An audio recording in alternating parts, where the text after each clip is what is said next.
Moin, moin, was geht? Alles klar bei dir? Wie spät? Gleich 9, okay. Will mal eben los, Frühstück holen gehen. Schalt den Walkman an, zieh die Haustür ran, lauf die Straße entlang bis zum Kaufmannsladen. Denn da gibt's die allerbesten Brötchen weit und breit.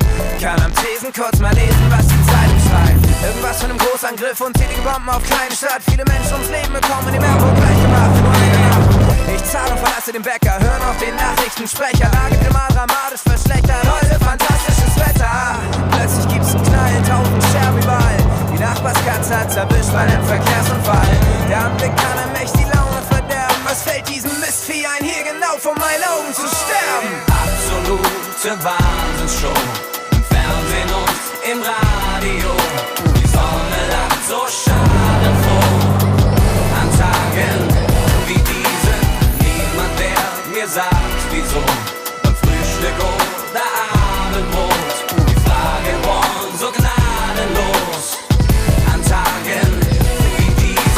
1 Million bedroht vom Hungertod nach Schätzungen der UNICEF. Während ich grad gesundes Obst verhexen in der Molinex. Sehe ein Kind, in dessen traurigen Augen eine Fliege sitzt. Weiß, dass das echt grausam ist, doch scheiße, Mann, ich fühle nichts. Was ist denn bloß los mit mir, verdammt, wie ist das möglich? Vielleicht habe ich schon zu oft gesehen, man sieht's ja beinahe täglich. Doch warum kann mich mittlerweile nicht mehr das mehr erschrecken? Wenn nirgendwo Menschen an dreckigem Wasser verrecken. Dieses dumpfe Gefühl, diese Leere im Kopf, sowas kann uns nie passieren.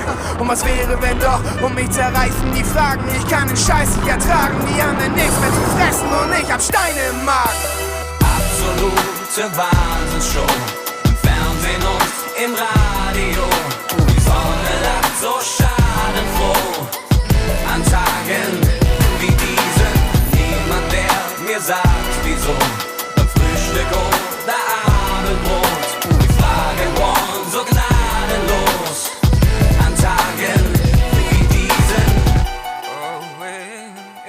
Was hat er gerade gesagt? An so einem normalen Samstag passiert auf bestialische Art ein ganz brutaler Anschlag, bei dem 6 Leute starben. Die Verletzten schreien Namen. Diese entsetzlichen Taten lassen mich jetzt nicht mehr schlafen. Und ich seh's noch genau, das Bild im TV. Ein junger Mann steht dort im Staub, fleht um Kind und Frau. Jetzt frage ich mich, wie ist es wohl, wenn man sein Kind verliert? Doch bevor es seinen ersten Geburtstag hat, doch das übersteigt meine Vorstellungskraft.